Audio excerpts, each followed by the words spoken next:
ज्ञानेश्वर माऊली तत्वज्ञ जगद्गुरु श्री संत तुकाराम महाराज आणि समचरण पांडुरंगाच्या चरणी साष्टांग लोटांगण घाले. गावाची आराध्य उपासना देवता श्रीराम भक्त हनुमानजी या परिसरातील थोर संत वैकुंठवासी माधव बाबा मोळवणकर यांना जोरात टाळी वाजवून मनापासून वारकरी संप्रदायातील निष्ठावंत नामवंत थोर कीर्तनकार आदरणीय विजयानंदजी महाराज यांना जोरात टाळी वाजवून मनापासून अभिवादन. कीर्तनाच्या संबंधाने उपस्थित असलेली आदरणीय वंदनीय सर्व महाराज मंडळी, विशेष करून हरिभक्तीपरायण भरत महाराज मुरकुटे, हरिभक्तीपरायण मधुकर महाराज मोहगावकर, हरिभक्तीपरायण गोविंद महाराज, हरिभक्तीपरायण महादेव महाराज, हरिभक्तीपरायण हिंगणगावकर गजनी मंडळी, हरिभक्तीपरायण मोळवणकर गजनी मंडळी, माधव बाबा वारकरी शिक्षण संस्थेचे सर्व विद्यार्थी, अन्य गुणीजन, गायक, वादक, उपस्थितापैकी गावातील परिसरातील सर्व ज्ञानवृद्ध भाविक भक्तजन, माता भगिनी सगळ्यांना मनापासून अभिवादन. माईक सेटअप झालेला नाही.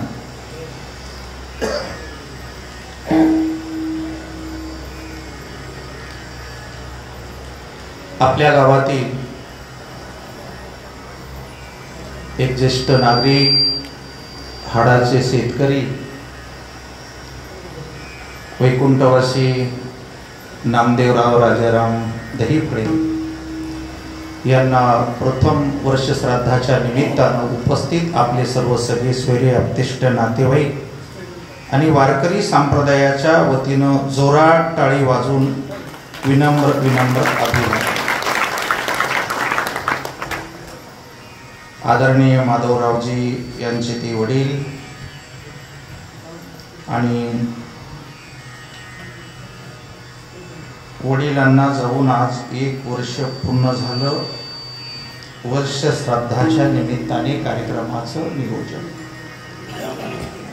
पूजनीय महाराजांची आज्ञा झाली आणि तुमच्या समोर बोलण्याची माझी पात्रता नाही, पण आपला आदेश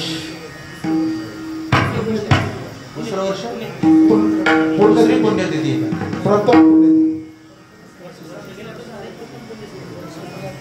चला सगळ्यांना माहिती सुदृष्ट झाली.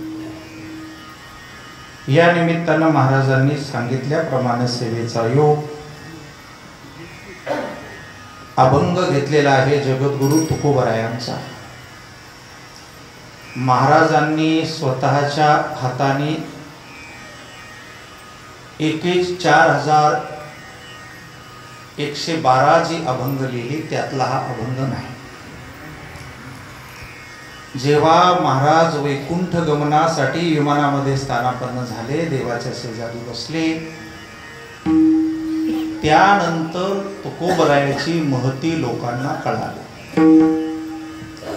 आजचं कीर्तन हे देवा धर्माच्या बाबतीत नसून हे आपल्या वैयक्तिक जीवनाशी संबंधित असल्यामुळं अतिशय शांत चित्ताने श्रवण करण्याचा प्रयत्न करा. देवाच्या धर्माच्या कथा आपण रोज ऐकत असतो, पण कधी कधी आपल्या जीवनाच्या व्यक्तिगत काय पातळी आहे हेही कधी ऐकण्याचा प्रयत्न केला पाहिजे. आणि आपल्या लोकाला एक शाप आहे त्याच्यातून बाहेर पडायचा प्रयत्न करा. हे जीवन खूप सुंदर आहे, अनमोल आहे. हे जगतही खूप सुंदर आहे. या सृष्टीला सत्यम शिवम सुंदरम असं म्हटलेलं आहे. पण हे जग कुणाला वाईट आहे? ज्याला स्वार्थ झाला त्याला हे जग वाईट आहे, बाकी सगळ्यांना चांगलं आहे. जी लोक लोभी आहेत, जी लोक अहंकारी आहेत, जी लोक भिकारी आहेत, अशा लोकांना जगात त्रास होतो. बाकी सृष्टीमध्ये खूपच छान आनंद आहे. याच तो आपल्याला असा शाप आहे की आपल्या आयुष्यात आलेली जी माणसं असतात, मित्र परिवार असो, रक्ताचे असो, हडामासाचे असो, ज्या वेळेला आपण जिवंत लोकांमध्ये फिरत असतो तेव्हा आपण माणसाला वेळ देत नाही. वेळेच्या बाबतीत तर तुम्हाला दुसरा असा शाप आहे की तुम्ही कशाचीच वेळ पाळली नाही. त्याच्यामुळं अशी वेळ भारतीयावरती वाईट आलेली आहे की ती कशी दुरुस्त होतील आणि बाहेर पडतील हा मोठा चिंतेचा विषय आहे. आपला माणूस जेव्हा आपल्यात असतो, बसतो, बोलतो, तेव्हा आपण कोण जाणे त्याला नेहमी टाळायचा प्रयत्न करतो. बोलत नाही, बसत नाही, विचारत नाही, चौकशी करत नाही. आणि त्याचे प्राण निघून गेल्यानंतर मग आपण त्याची बॉडी येईपर्यंत वाट पाहतो, त्याच्या रक्षा विसर्जनाला वेळ देतो, त्याच्या दशक्रियेला वेळ देतो, त्याच्या वर्षश्राद्धाला वेळ देतो. ही अत्यंत शोकांतिकाची गोष्ट आहे.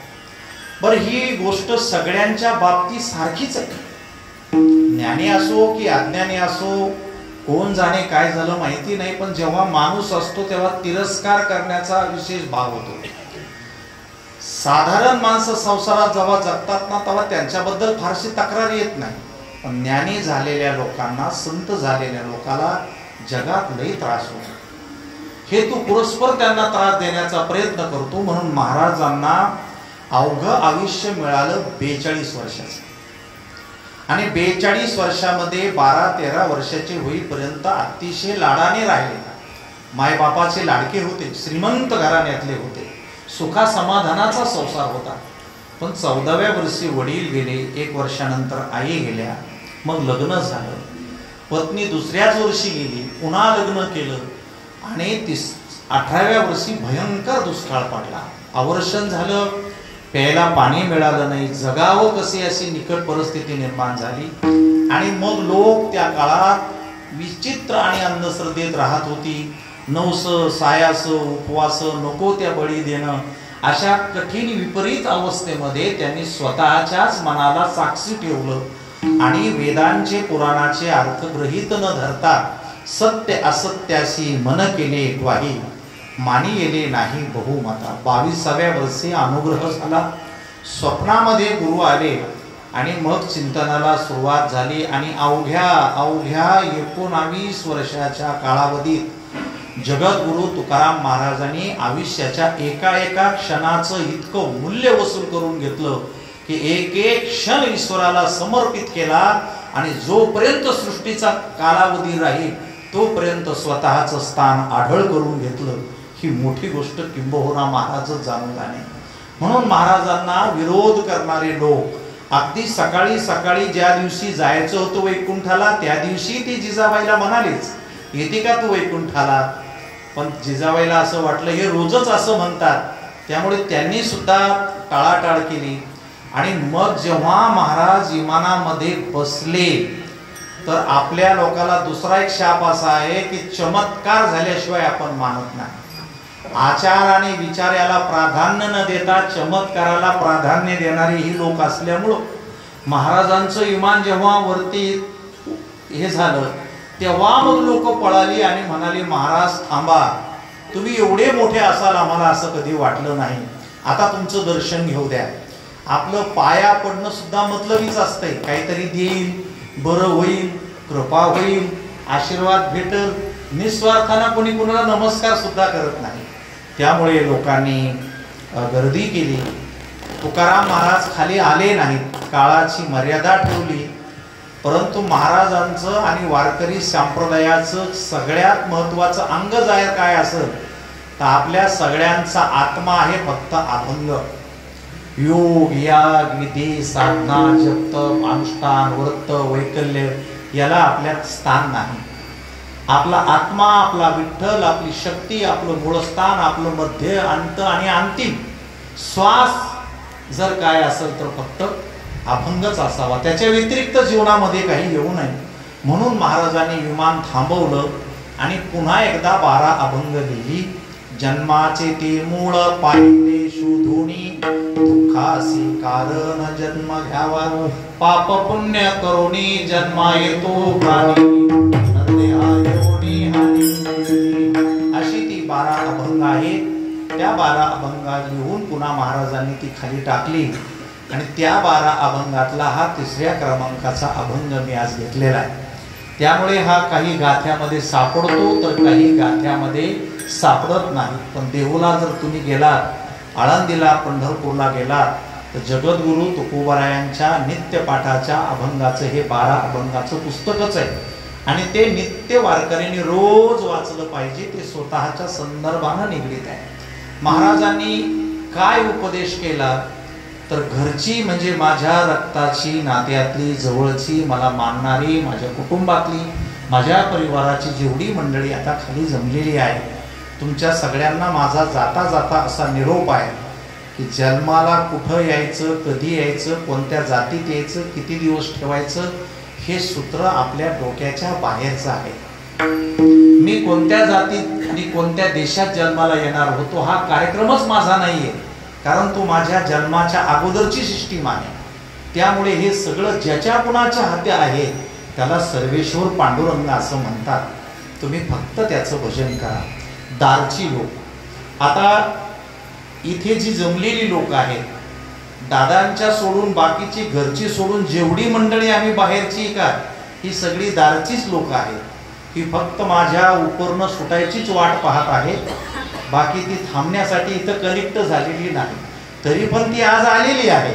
म्हणून त्या दोघांनाही आमचं सांगणं आहे की उपदेशाच्या व्यतिरिक्त बाकीचं सगळं सोडून द्या, पण जमलेले जेवढं माझ्या पुढं आता तुम्ही आहात, तुम्हाला माझं सांगणं आहे की जीवनाचं सूत्र, जीवन रंगवण्यासाठी भले तुम्ही स्वतंत्र आहात, तुमच्या बुद्धीनं तुम्हाला जमन त्या क्षेत्रात मोठं होता येईल, पण जगण्याचं आणि मरण्याचं सूत्र तुमच्या हातात नाही, ते ज्याच्या कुणाच्या हातात आहे.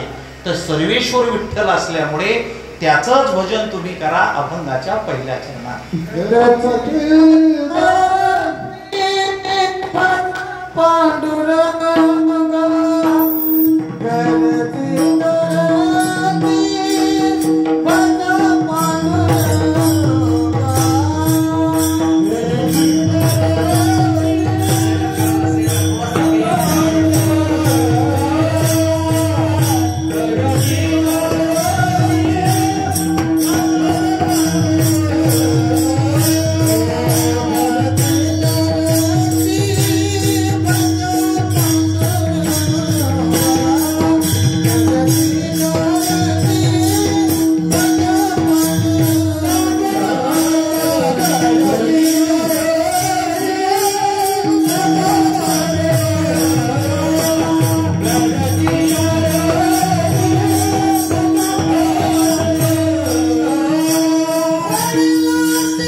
त्यांचं नाव उज्ज्वल करता येते.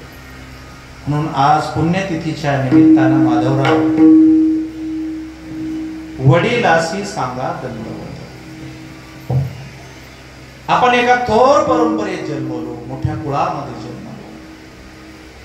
आपले वडील ज्याप्रमाणे या गावात राहिले, जशा परिस्थितीमध्ये राहिले, लहानचं मोठं आपल्याला केलं. आपल्याला भले कदाचित त्यांचं नाव मोठं नाही करता आलं तर चालेल, पण त्यांना डाग लावता कामा नये, त्यांना खाली पाण्याची पाहिजे नाही. म्हणून प्रत्येकाने असं आचरण केलं पाहिजे की माझे जे जे वडील आहेत, पितर आहेत, त्या सगळ्यांना माझा स्वाभिमान वाटावा. ते तुमची वाट पाहत असतात. आणि इथेच आपल्या आजच्या कार्यक्रमाचं रहस्य आहे. मृत्यू, जन्म असा विनाकारण कोणी कोणाच्या आयुष्यामध्ये कधीच येत नाही. ऋणानुबंधाच्या तुटून पडल्या गाठी, कुठेतरी कर्म देणं घेणं, ऋणानुबंध, पाप, शाप अशा विविध कारणाने आपण एकमेकाच्या आयुष्यामध्ये येत असतो. साधं भजनाला जरी आलं तरी तुमचे आणि माझे मागच्या जन्माचे संबंधच आहेत. त्याशिवाय आपण एकमेकाच्या आयुष्यात एवढा वेळ असू शकत नाही.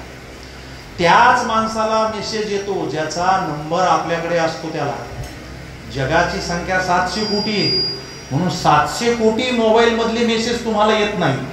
तुमच्याकडे ज्याचे नंबर आहेत त्यांचंच एकमेकाला ट्रान्सफर होत असतं. तसं ज्याचे आपले संबंध आहेत त्यांचंच आपलं काही नातं असतं. म्हणून आज वडिलाच्या संदर्भाने आपल्याला बोलायचंय. वडिलाच्या आणि आईच्या बाबतीत भारतीय संस्कृती आणि परंपरेमध्ये सर्वोच्च स्थान दिलेलं आहे. देवापेक्षा जास्त स्थान आई वडिलांना दिलेलं आहे. आपली संस्कृती सांगते मातृदेवो भव. तुला देव मानायचा असेल तर पहिल्यांदा आईला देव मान. पहिली तुझी आई देव. या सृष्टीत येण्यासाठी जसं भारताचं द्वार गेटवे ऑफ इंडिया आहे, तसे या सृष्टीत जर तुम्ही कुणी आला असेल तर तुमचं प्रवेशद्वार तुमची आई आणि वडील. त्याच्यानंतर हे जग आहे, त्याच्यानंतर तुमचं अस्तित्व आहे, तुमची सत्ता आहे, तुमचं प्रतिष्ठान आहे, तुमची लोक आहे, तुमचे मित्र आहेत, तुमची संपत्ती, जे जे तुमचं नेटवर्क असेल हे नंतरच आहे. पण अगोदरचं जर तुमचं काय असेल तर पहिलं तुमची आई आणि वडील आहे. आणि म्हणून आई वडिलांनाच देव मानलं पाहिजे. मातृदेवो भव. दुसरा पितृदेवो भव. वडिलांनाच देव मानायचं. ज्ञानोबरायाने याची पुष्टी केलेली आहे. सकळ तीर्थांची धुरे असं सांगून भारतीय लोकांना त्याची आठवण करून दिलेली आहे की जगामध्ये जेवढी तीर्थ आहेत त्रिभुवनामध्ये ती सगळी तीर्थ मायबापाच्या चरणाशी असतात. किंबहुना आपण ज्या संप्रदायाची भक्ती करतो, उपासना करतो, आज कीर्तन सुरू आहे आपलं वारकरी संप्रदाय.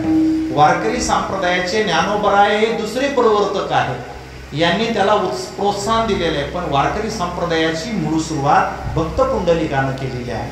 आणि भक्त पुंडलिकानं कोणत्याही देवाची उपासना केली नाही, मंत्र जपले नाहीत, विधी विधान पाळलं नाही, अनुष्ठानं पारायण केली नाहीत, तर केवळ आणि केवळ फक्त माये बापाची सेवा केली. ज्याची तुम्ही भक्ती करता तो ध्यानानं उभा नाही, भजनानं उभा नाही, तो सेवेनं उभा आहे. आजही तो सेवेनेच उभा आहे. आणि मायबापाची सेवा ही सगळ्यापेक्षा श्रेष्ठ असल्यामुळे आज वडिलांना जाऊन किती वर्ष झाली? 2 वर्ष झाली. आणि 2 वर्षाचा काळ तुमचा वडिलाच्या पश्चात गेलेला आहे. आई आहेत तुमच्या, तर आता तुम्हाला तुम्ही एकटेच आहात. तर आता कीर्तन देवाचं संपलेलं आहे. आता आपल्याकडे पाहायचं. देव ही प्रक्रिया नंतरची आहे. ज्ञान होणं, कळणं, न होणं. पण पहिला देव कोण असतो? आपले आई वडील असतात. म्हणून आपल्या आई वडिलाची सर्व काळजी घेऊनच देवदेव करायचा. जी लोक आई वडिलाचा तिरस्कार करून भक्ती करत असतील ते या कक्षातच बसत नाही, या संप्रदायाच्या नियमातच बसत नाही. त्याच्यामुळे माझ्या बोलण्याचा बऱ्याच जणाला राग येईल, थोडंसं वाईटही वाटेल. जे बायकाचं ऐकणारे आहेत, मायबापाला वेगळं ठेवणारे आहेत, आई वडिलाला न बोलणारे आहेत, त्यांना मग ते माझं कीर्तन त्यांना आवडणार नाही. पण त्यांना माझं नक्की सांगणं आहे की मायबापाला दुःख देऊन जगातली कोणती साधना कधीच पूर्ण होत नाही. एक रहस्य सांगतो मी तुम्हाला. मोठं जर व्हायचं असलं ना श्रीमंत, तर श्रीमंत महाराज करीत नसतात. तुमच्या डोक्यातलं ते काढून टाका. त्याच्यामुळं बुवा बाबा अमुक तमुक याच्यातून कधी हे लोक बाहेर येतील ते देव जाणे. गाथा वाचला पाहिजे आणि नीट बोललं पाहिजे. संत जे असतात ना ते कृपा करत असतात. काय करत असतात? हो, गाथ्यामध्ये 800 प्रमाण कृपेची आहे. सत्य गुरु राये कृपा मज केली, नाही घडली सेवा काही. आता तुम्ही कृपावंत, पुन्हा तुम्ही संत माय बाप, कृपादान केले संती कल्पांती.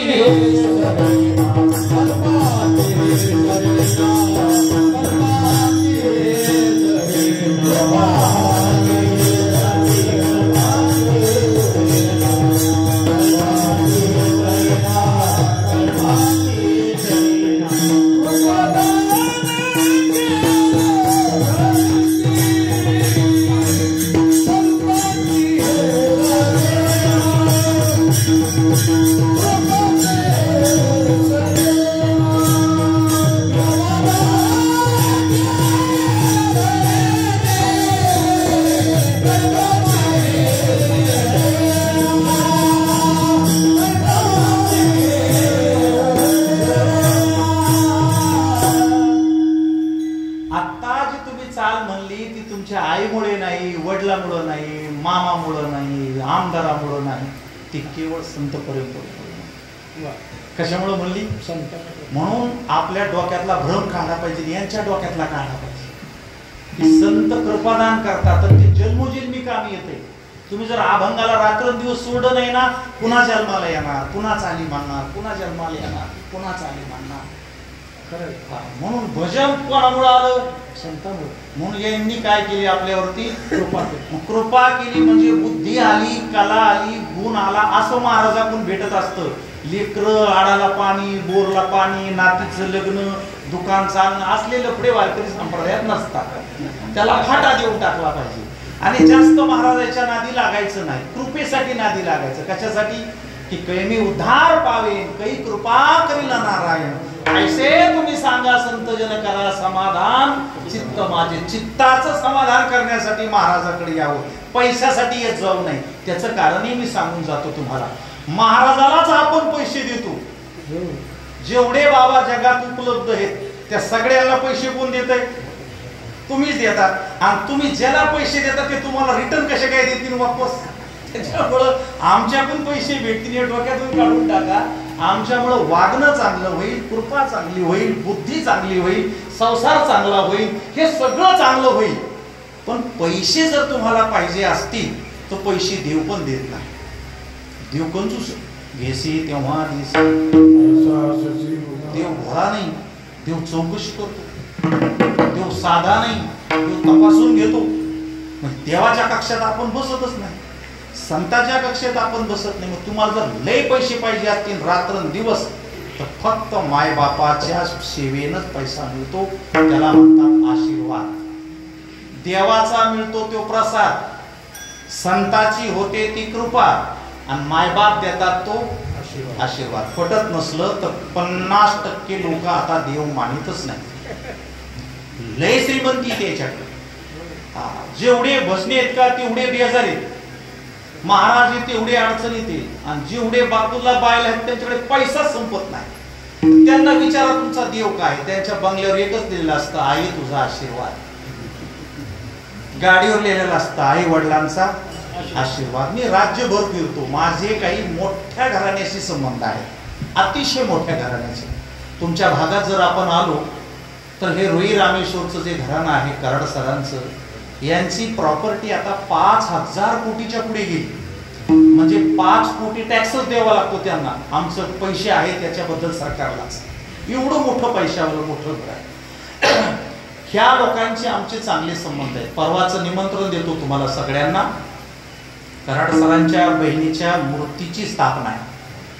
एखाद्या भावानी बहिणीवर किती प्रेम करावं हे जर पाहायचं असलं तर परवा दिवशी सगळे या. माझ्या वतीनं तुम्हाला निमंत्रण आहे, अण्णाच्या वतीनं तुम्हाला निमंत्रण आहे. बहिणीवर किती प्रेम करावं, भावावर किती प्रेम करावं. ते पैशावाले म्हणून बोलत नाही. आम्ही 25 वर्ष त्यांच्या जीवनात आहे. 80 लोकांचं कुटुंब आहे, 5,500 कोटीची इस्टेट आहे. पण हे 3 जण जे भाऊ आहेत ते 2 जणांचं बँकेत खातं नाही. कोणाचं? जे रामेश्वरला राहते त्यांचं. तुळशीराम दादाराव कराड आणि नाना दादाराव कराड काशीराम यांचं बँकेत खातच नाही. त्याला माहितच नाही बँक कशाला म्हणते ती माहितच नाही. पैसे किती आहेत तेवढे बघा. आणि जेवायला बसले की 7-8-10 लोक कामाला असतात, बाया, संपत्तीला अंत नाही. पण हे 3ही भाऊ आजही एकाच ताटात बाजरीची भाकरी, ज्वारीची भाकरी, चटण्या, दूध खातात. आणि ते साहेब जगाभरात गेले पण ती जी नाळ आहे बहिणीची, भावाची, ती तोडली नाही. त्या बहिणीने काय केलं होतं? ज्या वेळेला वडील आई वारल्या तेव्हा साहेब लहान होते, करायचं त्यांना माय कळत नाही. तर त्या मोठ्या ज्या बहीण आल्या त्या राखीला, आणि राखीला आल्याच्या नंतर त्यांनी त्या लहान लेकराकडे पाहिलं आणि त्या माईची राख घेतली, कुंकू पुसून टाकलं, कपाळाला राख लागली. नवरा लोक म्हणले, विडे का पोरगी, काय डोकं फिरलंय का तुझ्या? आईवाचं कुंकू पुसून टाकतेस? तिने चक्क नवऱ्याला सांगितलं अक्काने की तुमचा माझा आजपासून संसार संपला, माझा भाऊ हाच माझा संसार आहे. एवढ्या एका शब्दावर ते कराड साहेब मोठे झाले. जगातल्या ज्ञान विज्ञानाचं साधन सांगता सांगता ते आता संपूर्ण जगाच्या युनेस्कोचे शांतता कमिटीचे अध्यक्ष आहेत. साधी गोष्ट तुम्हाला बोल, जगाची जेवढी शांतता कमिटी आहे त्या शांतता कमिटीचे हे चेअरमन आहेत आता, आणि ते चेअरमन नाळ कशाची जपतात तर बहिणीची. त्याने देवाची मंदिरं बांधली, बौद्धांची मंदिरं बांधली, रामाची मंदिरं बांधली, पांडुरंगाची माऊली तुकोबारायाची मंदिरं बांधली, पण आपल्या बहिणीचं मंदिर बांधले. कशाचं बहीण नाही, त्याची परवाला स्थाप नाही, त्याचं तुम्हाला निमंत्रण आहे. हे मी यासाठी सांगतो की तुमची जी नाळ आहे ती कुटुंबातून बाजूला जाऊ देऊ नका. आपली आई आणि आपलं वडील, आपलं कुटुंब, आपला परिवार हेच आपलं विश्व असतं. विश्व लय मोठं असतं. सगळ्या विश्वात जर शोधत गेला तर तुमचं आयुष्य पुरणार नाही. त्यामुळे ज्याला जगता येईल ना त्याला घरामध्ये जगायचा प्रयत्न करा. आणि मग आज सांगितलंय मी तुम्हाला, आईला जपायचं. आता माधवराव तुम्ही मोठे आहात, ज्ञानी आहात, तुम्हाला काय करावं लागतं माहिती आहे. आता वडील गेल्याच्या नंतर आईची काळजी घेण्याची जबाबदारी तुमच्यावर आहे. थोडासा ऐकू, कारण बाईचा पती गेल्याच्या नंतर तिच्या जीवनामध्ये जी अवस्था येते ती शब्दानं कुणाला सांगता येत नाही. ती मोठ्या मुलाला जपायची असते म्हणून आईला जपायचं असतं. लय अवघड असतो नवरा गेल्याच्या नंतर. तशी तुमची सून चांगली आहे, सरपंच आहे, आदर्श आहे, कुटुंबही चांगलं आहे, तरी पण वडिलाची जागा घेताच येत नाही कुणाला. नवऱ्याची जागा, बायकोची जागा जगात कुणालाच घेता येत नाही. ते सुख जे आहे, ती स्थिती जी आहे, ती फिलिंग जी आहे ते करता येत नाही कोणाला. ते ऑटो फील आहे, ते करताच येणार नाही कोणाला. त्यामुळे त्या नात्याला जपलं पाहिजे. आणि आईला जपणं हीच तुमची खऱ्या अर्थानं पुण्यतिथी आहे. वडील गेले, आता पंचतत्वामध्ये विलीन झाले. जन्माला आल्याच्या नंतर गर्भात येतो मनुष्य, त्याच्यावरती संस्कार करावे लागतात. तेव्हा आमच्या लोकांना संस्कार वगैरे काही माहित नाही, संस्कारच कळत नाही नेमकं कशाला म्हणतात. 16 संस्कार करायचे असतात.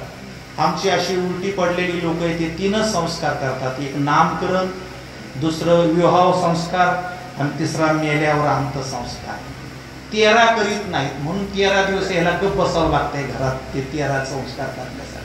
थोडंसं सांगून जातो, थोडं संस्कारित व्हा. संस्कारात लई ताकद असते. संस्कार म्हणजे नेमकं काय, माझ्याकडे या स्टँडकडे पहा, ते स्टँड लोखंडाचं आहे, पण लोखंड काळ आहे, पाहायला चांगलं दिसत नाही. म्हणून या लोखंडावरती कंपनीनं याच्यावर एक पॉलिश मारलं स्टीलचं, आणि या काळ्या लोखंडाला देखणं केले, आणि ते इतकं जवळ गेले की तुम्ही दुरून ते माझ्या जवळ आले. हे संस्कारामुळे आले. हे लोखंड आहे. आता माणसं दूर येतात. काही माणसं जे बसलेत नावती भोवती, हे का दूर बसलेत मला माहित नाही, पण त्यांना असं वाटलं नाही की आपण जवळ येऊन बसावं. पण या लोखंडावर संस्कार केले आणि ते लोखंडच आमच्या जवळ आले. तर हे काळ जसं चमकत का, तसं माईच्या पोटातून कोणी शिकून येत नाही. त्याला कोणातरी शक्तीचं एक आवरण द्यावं लागत असतं. गायन म्हणा, वादन म्हणा, शिक्षण म्हणा, डॉक्टर म्हणा, एखादी पदवी म्हणा, काहीतरी त्याच्यावरती एखादं पटल चढावं लागतंय. आणि त्या पटलाने, त्या आवरणाने लोक त्याला मानतात, त्याची किंमत तयार होते, नावच तयार होतं त्याचं. ते संस्कार म्हणतात. त्याच्यामुळं उठण्या बसण्याचे बोलण्याचे संस्कार असतात, ते गर्भातून शिकावं लागतात. असं 700 वर्ष झाले, कोट्यवधी खर्च आहे, 100 कोटी खर्च आहे रोज महाराष्ट्रात, पण मांड्या घालून बसत नाहीत अजून माणसं.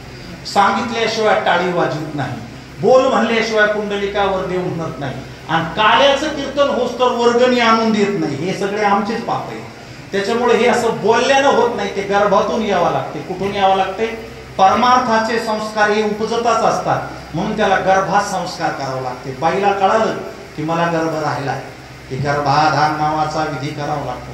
देव बाप्पाला बोलवून की आमच्या पोटी जो लेकरू होणार आहे ते सूर्यासारखं प्रदीप्त व्हावं, ज्ञानी व्हावं, सत्याचा स्वीकार व्हावा, चंद्र सूर्य आहे तोपर्यंत कीर्तीला नाव ठेव, असे संकल्प तरी केले पाहिजेत ना. तेव्हा ते घडल की नाही, बोललं तर पाहिजे की नाही. हे माणसं लहान पोटात तर संस्कार करीतच नाहीत, पण मोठा होईल तरी त्याला सांगतात अजून डोंगरात जाय, ससा धरून आण, मटण आता काय हाणून घ्यायची पाळी, ससे खाता को हो, त्याला पोटात तरी सांगितलं ना कमीत कमी की नीट शाळा जा, अभ्यास करी जा, गाथा वाची जा, ज्ञानेश्वरी वाची जा, मोठा साहेब होईल, लाल दिड्याची गाडी घेऊन ये गावात, अधिकारी होईल, प्रांताला दिशा दी, महाराष्ट्राला दिशा देता येते, भारतावर राज्य करता येते. तुम्हाला माहित असेल सध्या एक माणूस मोठ्या पदावर गेला की भारताला दाबीत आहे, सगळ्याला लोकाला दाबीत आहे, सगळ्या पक्षाला दाबीत आहे. असे बी लेकरं आपल्या गावात पोटी जन्माला यावं ना. का चपला चोरच असावा, नुसते खोटं बोलणारेच असावे, बिड्या पिणारेच असावे, गुटखा खाणारेच असावे, असे होऊ द्यायचे नसतील. तो पोटावर असा हात ठेवून त्या बाईनं म्हणावं लागतंय, ते भगवान बाबा जन्माला आले, तुम्हाला माहिती आहे का कशा आले? ते कौतिकबाई म्हातारी अशा ऐकत बसले होत्या रामायणाची कथा, आणि ती कथा ऐकली की त्यांना मनाला आवडायची.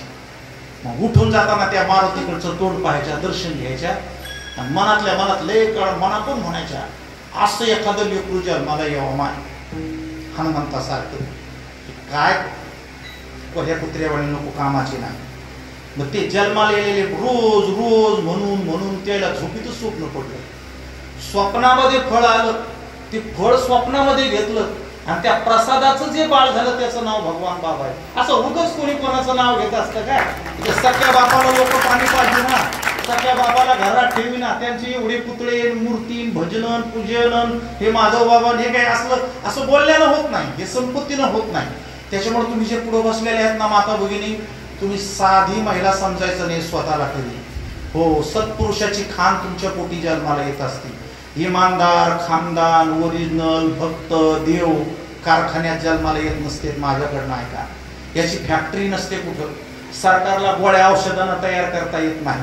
जेव्हा केव्हा तुमच्यासारखी एखादी माय लय मन लावून ऐकती, आणि तिच्या गर्भावर जे संस्कार होते का, त्याच्यातूनच एखादे शिवाजी महाराज, एखादे भगवान बाबा, एखादी ज्ञानेश्वर माऊली, एखादी विजयानंद बाबा, ते पोटातूनच जन्माला येते. तुमच्याच पोटातून एखादा चोर जन्माला येतो, डाकू जन्माला येतो. म्हणून तुम्ही रत्नाची खाणे, तुमचे मन ऐकणं, कान लय सावकाश ठेवले पाहिजे. तुम्ही जर गडबड केली ना, लय गडबड होती तुमच्यामुळं. तुम्हाला ज्या घरी दिलं का, तुम्ही सासूची वाट लावणार, नंदाची वाट लावणार, जावाची वाट लावणार, भावकीची वाट लावणार, त्याच्या कुळाची वाट लावणार. हे असला भानगडीचा कार्यक्रम आहे, ते काही इतका साधा थोडीच कार्यक्रम आहे. त्याच्यामुळे असे संस्कार पोटातूनच व्हावं लागतात ते असे. म्हणून तुम्हाला आता बाप व्हायचे. काय व्हायचंय? बाप व्हायचंय. आईला प्रत्येक क्षणीला जपायचे, काळजी घ्यायची. का जपायचं ते मी सांगतो मी तुम्हाला. का जपायचं? बाप विचारावर स्त्रियाला कोण असतो? नवरा. आयुष्यभर म्हणत असतात पती परमेश्वर. काय म्हणत असतात त्या? हो, कोणत्या देवाजवळ जाऊ द्या, कोणतं व्रत करू द्या, कोणत्या तीर्थावर जाऊ द्या, खरी भक्ती करायची आम्हाला काय म्हणतात त्या? पती परमेश्वर. हो, महादेवाजवळ उभं राहतील, नवऱ्याला आयुष्य मागतील. काय भक्ती हो यांच्यावर. जातील तीर्थावर आणि आयुष्य मागतील नवऱ्याला. जातील पांडुरंगाजवळ आणि सुखी ठेव देवा माझा धनी. माणसाला वाढेल यायला कधी म्हणले नाही की आमच्या बायका चांगल्या राहा, विचारावर हात करा. यायला कोणत्या मंदिरात म्हणले तुम्ही की आमची मालकीन चांगली राहा म्हणून? हे कधी म्हणत नाही, पण त्या नक्की म्हणत असतात सुखी ठेव माझा देवा धनी कुंकवाचा. ऐकवतो मी तुम्हाला, थोडसा ऐकू दे मला. मग बाई जर नवऱ्याला पती परमेश्वर मानते, तर माझं वडील तुमचे कोण? मग आईचा देव. आजपासून आपल्या बापाला काय समजायचं? आईचा देव, तिचा देव येतो. आणि मग तुम्हाला जगात जर देव मानाचे असतील तर पहिला देव कोणता मग तुमचा? कशाच्या बळावर मानाचं बापाला देव? त्याच्या बळावर जन्माला आलो. पोटात असताना रात रात जागलाय तोच. बिल भरलंय दवाखान्याचं त्यांनीच. भरला गाव गोकुळासारखा असतो, पण धावून येतो फक्त बापच. बापच थाप देत असतो, बाप ऊर्जा देत असतो, बाप शक्ती देत असतो, बाप युक्ती देत असतो, बाप भक्ती देत असतो. तो बाप ह्या भोबळाला ह्या दोन पापण्या जशा सांभाळतात का, तसं पडन का लागन का, पडन का लागन का तेव्हापासून सांभाळते. लेकरात बसलं तर कोणी बोलल का, कोणी मारीन का, तेव्हा बी सांभाळते. मोठं झाल्यावर बी गावात काही होईल का, तेव्हा बी सांभाळते. आणि वर जरी गेलं का तरी याच बरं व्हावा हे तेच सांभाळते. म्हणून आपलं तिन्ही काळ बरं व्हावं असं जर कोणाला वाटत असेल तर फक्त मायबाप आहे. त्याच्या व्यतिरिक्त तुमचं बरं व्हावं असं कोणाला वाटत नाही. असतो तो माईचा देव असतो.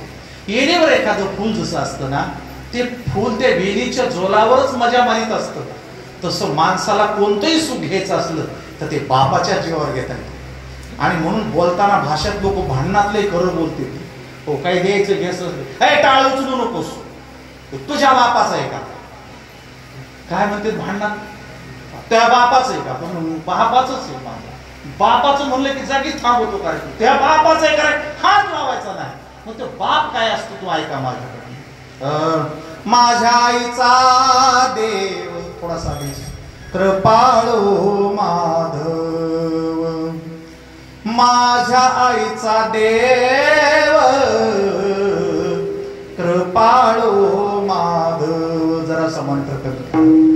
सांभाळी विनयाला पापण्याच्या पंखी, सांभाळी विनयाला पापण्याच्या पंखी, कमळाच्या अंकी भुंगा जैसा माझ्या आईचा देव कृपाळू माधव, माझ्या आईचा देव कृपाळू माधव, माऊलीच्या जैसे कडेवरी मूल, वेलीवरी फुलं झोके घेई, माझ्या आईचा देव कृपाळू माधव, माझ्या आईचा देव कृपाळू माधव.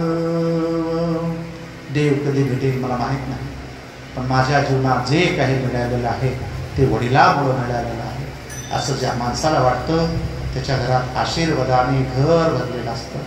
माधवराव, आईची काळजी घ्या. श्रीमती पार्वतीबाई नामदेवराव दहीफळे आल्यात का कीर्तनाला? हो, खूप छान आहे. गोऱ्या पान आहेत आणि 6 बहिणी ना तुम्हाला? 7 बहिणी आणि 1 मुलगा. खूप खूप भाग्यवान आहे. तुमच्या मालकीन आणि आता विद्यमान सरपंच आहेत ना रंजनाबाई माधवराव दहीफळे. सुनबाई, देवाची पूजा नाही घडली तर चालेल, 8-15 दिवसाला नाव घालायचं, जवळ बसून जेवण घालायचं, काहीच करायचं नाही. मी कराड सरांचं सांगितलं, बाकीचं सांगायचं विसरूनच गेलो. माझे असे 50 घराशी संबंध आहे राजा. काही घराशी मोठी आहे, ते पवार घरा नाही ना शरद पवारांचं, हे सोडा राजकीय विषय, पण त्यांच्यात एक उल्हास दादा नावाची व्यक्ती, उल्हास पवार असं नाव आहे त्यांचं. ती उल्हास दादा आहे ना, ते दर हप्त्याला आईला आजही नाव घालतात. लय श्रीमंती त्यांच्याकडे, हे राजकीय सोडून द्या बाकीचं.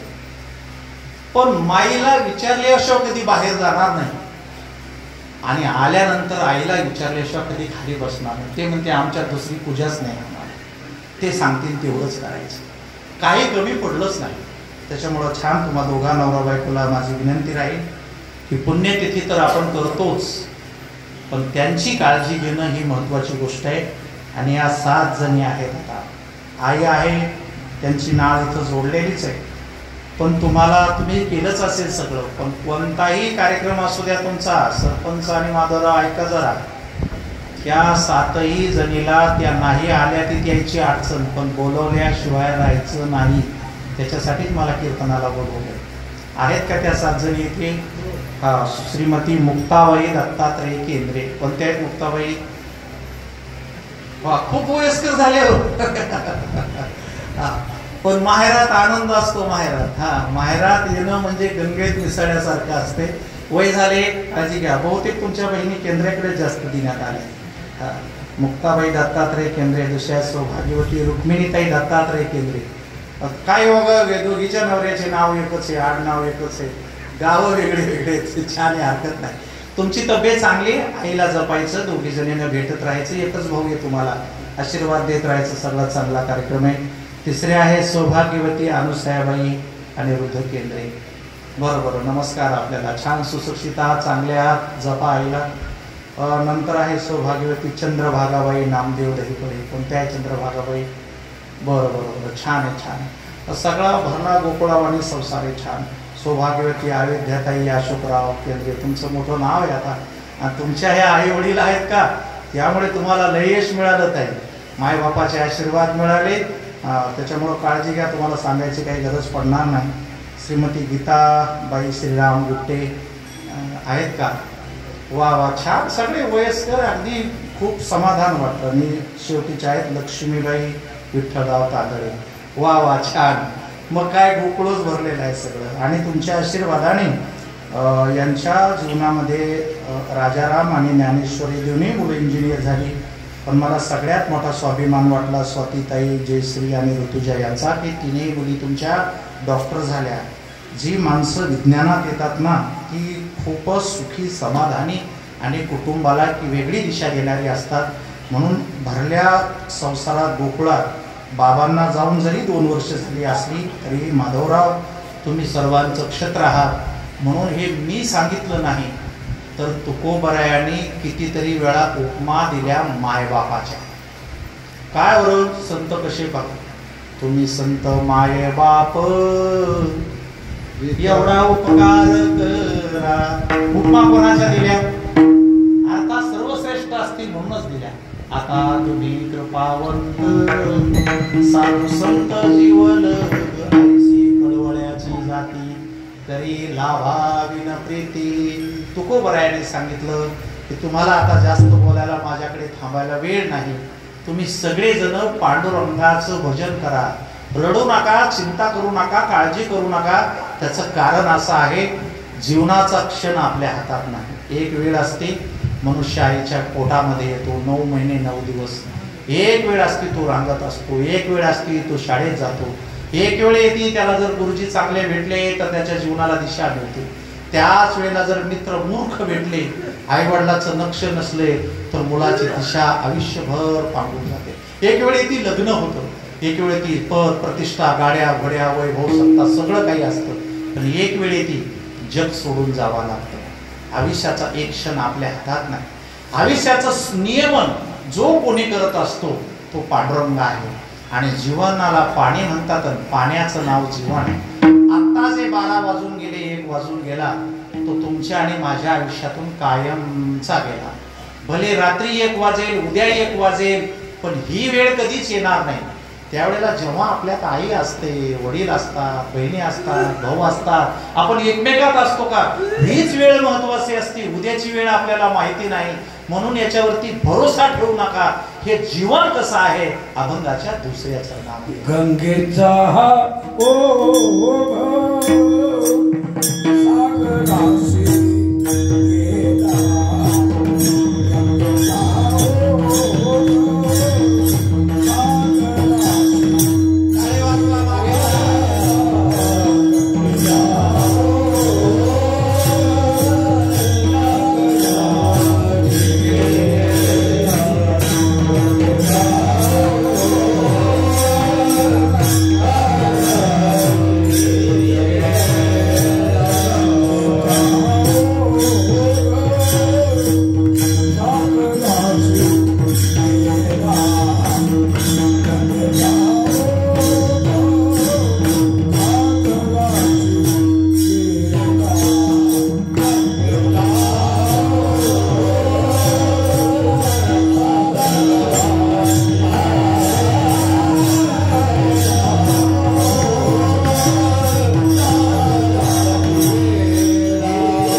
सगळ्या सृष्टीतलं जे पाणी आहे ते समुद्राचंच असतं.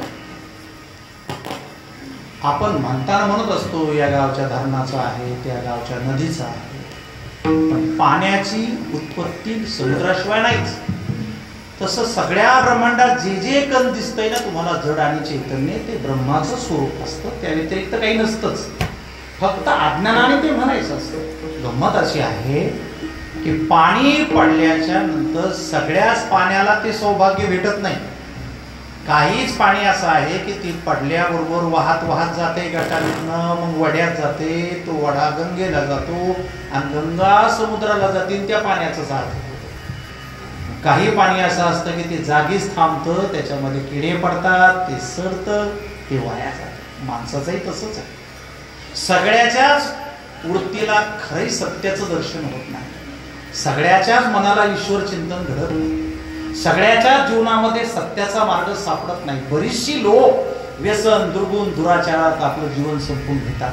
पण काहीशी जीव लोक असतात ती भाग्यवान असतात की ती नामचिंतनाच्या गंगेत नामसंकीर्तन साधन पै सोपे असं सहज सहज त्या प्रवाहामध्ये येतात आणि नामाच्याच बळावरती विश्वरूप असणाऱ्या भगवंताच्या नामामध्ये ते समाविष्ट होतात.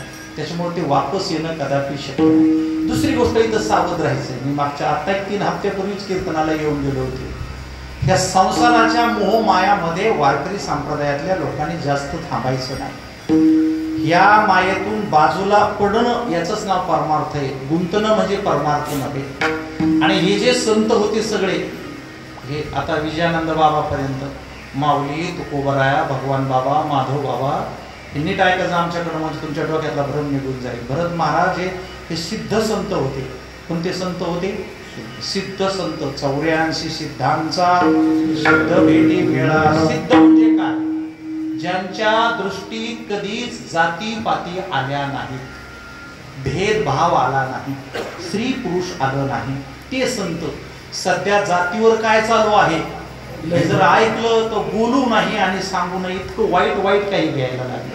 तर ज्यांच्या दृष्टीत जात येतच नाही कधी, ते सिद्ध संत होते. आलं लक्षात? आणि त्यांच्या पुढे उभं राहिलं तर डोळ्यासमोर पाहिलं नाही तू उभं राहिलं, वाकूनच म्हणले का क्षमा अपराध महाराज. सिद्ध कोणते महाराज? ओ सिद्ध महाराज. आता तुम्ही जेहला महाराज म्हणता का, ते सिद्ध नाही, ते प्रसिद्ध आहे. हे जरा महाराष्ट्रातला घोळ काढून टाका. त्याच्यामुळे मी सुरू केले 8-15 दिवसापासून. जरा गडबड व्हायला लागली आपली. लोक उठून संप्रदायाला बोलायला लागले, लोक उठून वारकरी संप्रदायावर टीका करायला लागले. संप्रदायावर टीका नका करू, महाराजावरती टीका करू नका.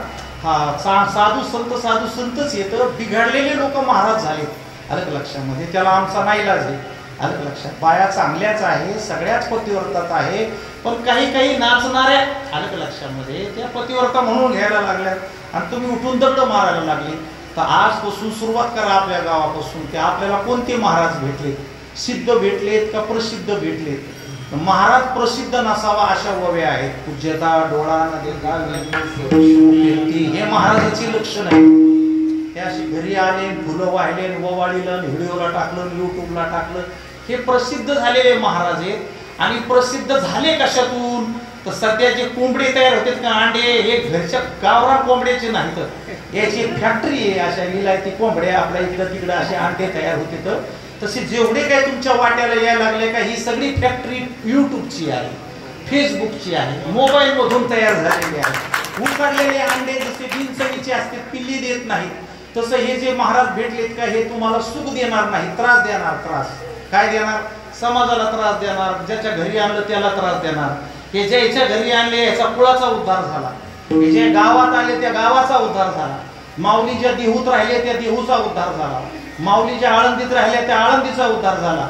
आणि हे जे गावात जातील त्या गावात भांडणं लागायला लागले, दुश्मन्या तयार व्हायला लागल्या, भजनं 2-2 व्हायला लागलेत, मारामाऱ्या व्हायला लागल्या. त्याच्यामुळे तुम्ही सावध व्हा. आम्हाला नावं ठेवता येत नाही. ओरिजिनल बी सोनं असतंय आणि बिनटेक्सचं बी सोनं असतंय. तुमच्या वाट्याला कोणतं आलं तुम्ही तेच बघा ना. उगाच नाव कशाला ठेवत जाता? खरं सोनं खोट्या सोन्याला नाव ठेवत नसते. त्याला माहिती आहे ज्याची ताकद येते आपल्याकडे खुद येते. 70,000 भाव झाला मोजून देते, दणक्यात येते ते.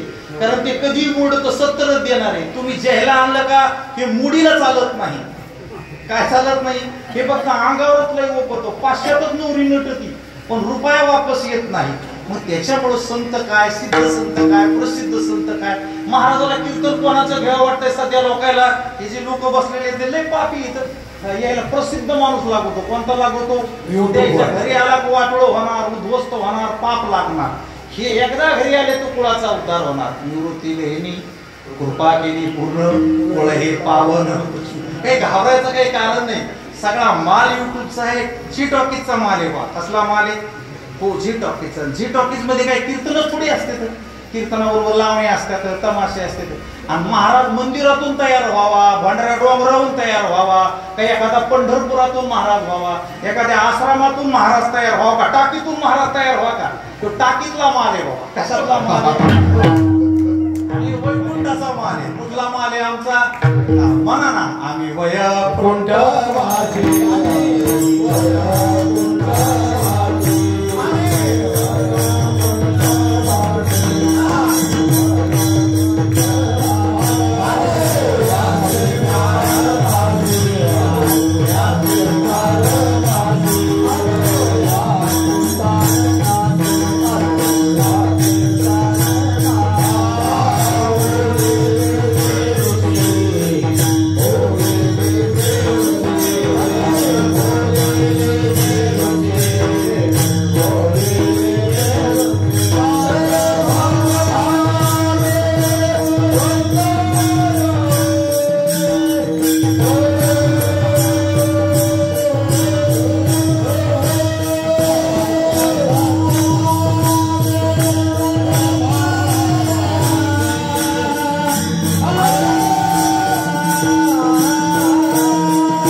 आपल्याला सांगून जाईल की आपल्यासारखे हजारो लाखो माणसं ते विद्यापीठ चालवणार आहे. यामधून जी महाराज लोक तयार होतील तेच पुन्हा ज्ञानोबरायाचं वारकरी तत्व जगाच्या समोर प्रतिपादन करतील. तर त्याची काही जबाबदारी आपण उचलली पाहिजे.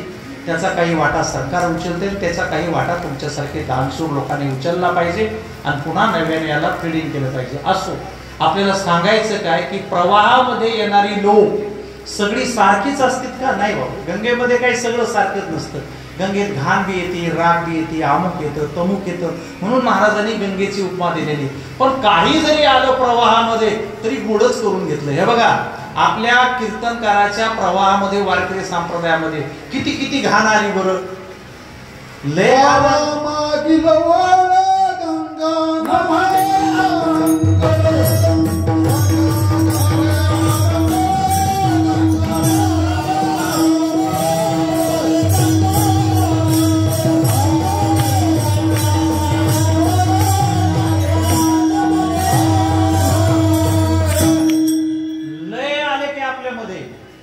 आपले काय सगळेच एकादशी थोडी धरते.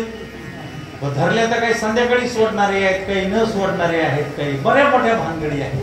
काही सगळेच वारी करीत नाही, सगळेच देवपूजा करीत नाही, सगळेच काकडा करीत नाही, सगळेच गंध लावित नाही. पण आम्ही सांभाळून घेतले की सगळे धोत्रावर सुद्धा येत नाही तरी आम्ही सांभाळून घेतले की नाही? तुम्हाला जैसे तैसे उतरी कासे लावोई. खरं तर कशा नियमात बसत नाही पण आम्ही बसले सगळे. अलग लक्षामध्ये जसे असतील तसे. बरेच जण वाहवलेत, गेलेत, बाजूला गेलेत, पण संप्रदायाला काही फरक पडला नाही. आणि अजूनही लोक टीका करते. तुम्हाला सांगून ठेवतो, माऊलीना घातलेला पाय असल्यामुळं असे जोनत्यार कीर्तनकार चुकीचं बोलले, संप्रदायात बोटी पडले आणि भजन बंद पडले असं कधी होणार नाही. जे बोलले तेच बाजूला पडते. थोडस थांबा, वेळ द्या. आपण जपत आलो. जातीपाती असते का कुठं? भगवान बाबा ज्या गुरुचे शिष्य आहेत ते मराठा समाजाचे नारायणदेव महाराज, नगर नारायण महाराज. भगवान बाबांनी परमार्थ केल्यानंतर त्यांच्या गादीवर जो शिष्य बसवला तो वंजारी समाजाचा नाही, ते राजपूत महाराज आहे. म्हणून कुठल्याच ठिकाणी जातपात आणायचा प्रयत्न करू नका. जातीपाती पाहिल्या तर हे असे अनमोल रत्न आणायचे कुठून आपल्याला? हे काही जातीवर सपडत असतात का? म्हणून जगाची एक सिस्टीम सांगतो मी तुम्हाला. जिथं काही असेल तिथं लोक थांबतात. जिथं काही असं सोप्या भाषेत सांगायचं तर गुळ पडलेला असेल तर माशी बसती बघा. माशीला तितकं ज्ञान. माशा पण किती चॅप्टर येते, कुठं बसत नाही, पण साखर पडलेली दिसली मुंगी धावून जाणार. इतक्या बारक्या जीवाला पण कळतंय एवढ्या मंडपात कुठं जरी साखर आली जाऊन तिथं टिकणारच. गुळ पडला की माशी बसणार. तसं तुकोबरायने सांगितलं जगाचं खरं काय आहे तर ब्रह्म सत्यम जगन मिथ्या हेच खरं आहे. एका ईश्वराच्या व्यतिरिक्त समस्त प्रपंच अनित्य आहे असा मनाचा खाम झालेला निश्चयच तुम्हाला इकडे ईश्वराकडे नेऊ शकतो. अभंगाच्या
बहिणी आणि एक भाऊ.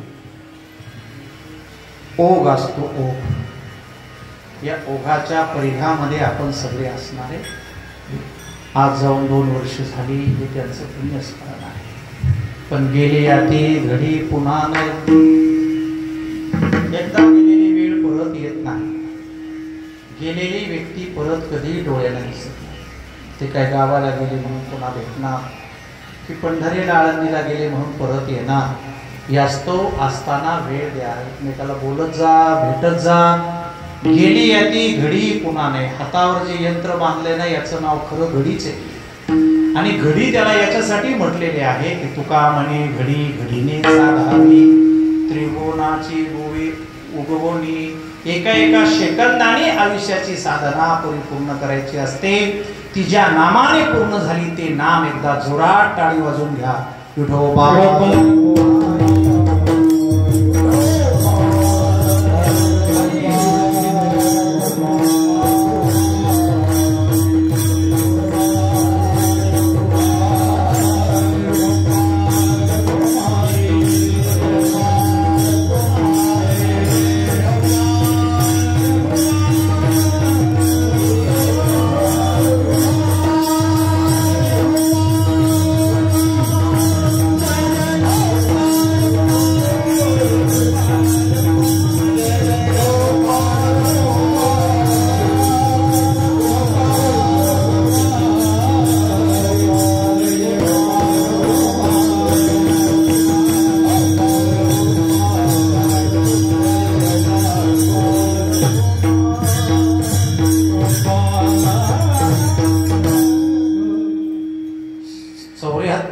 बाबांचं बरोबर आहे.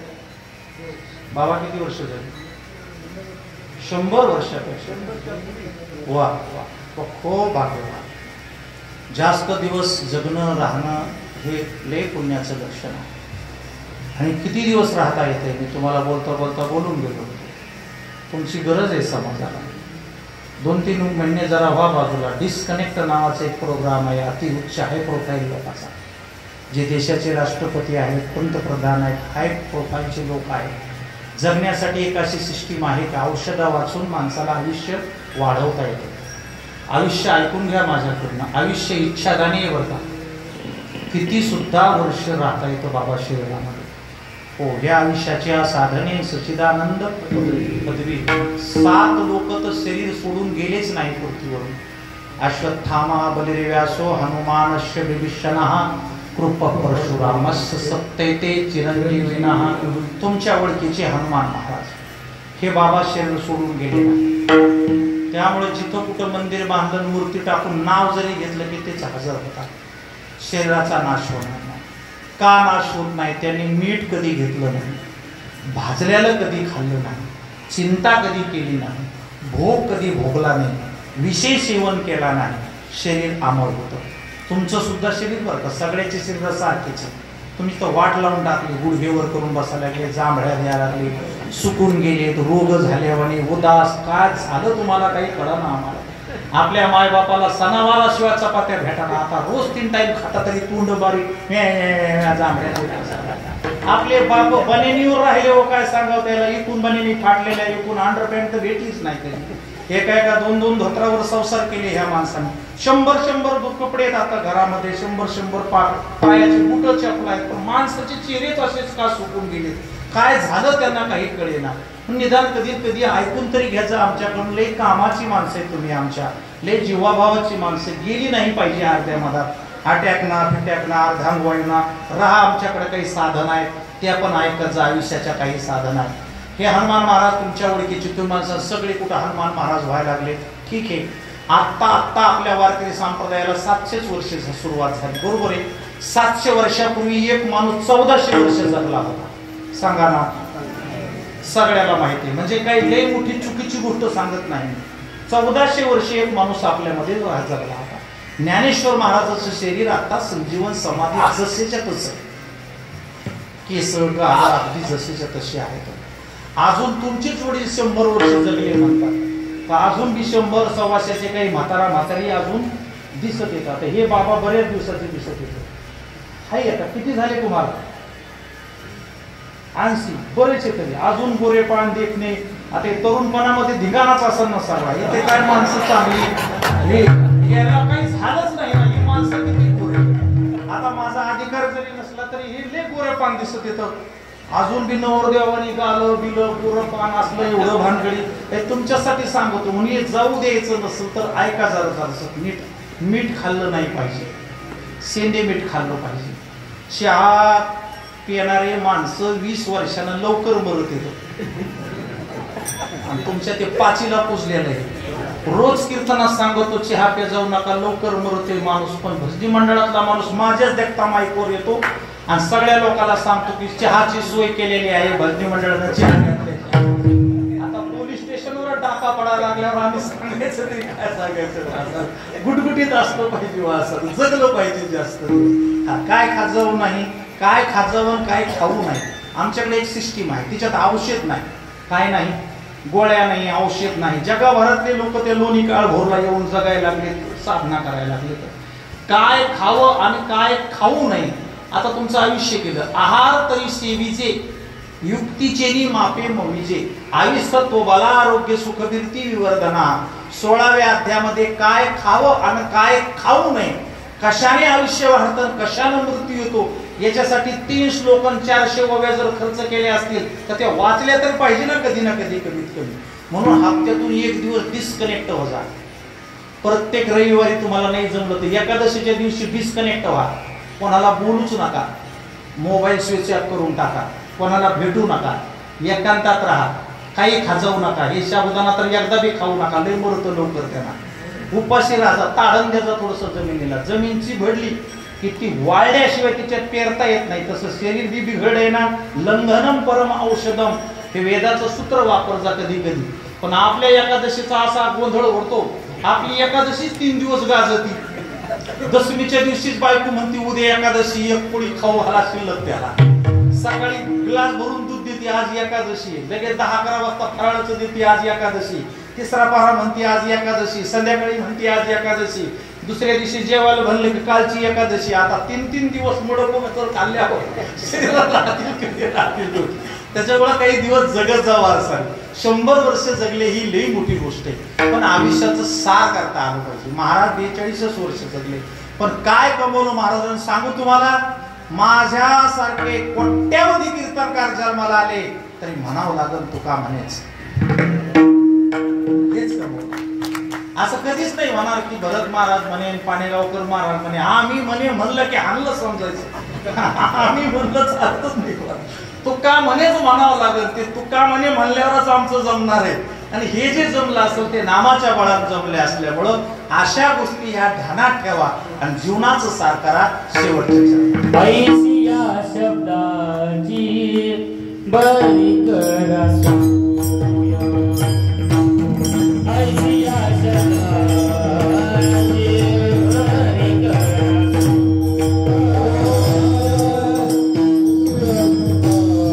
सगळे म्हणा.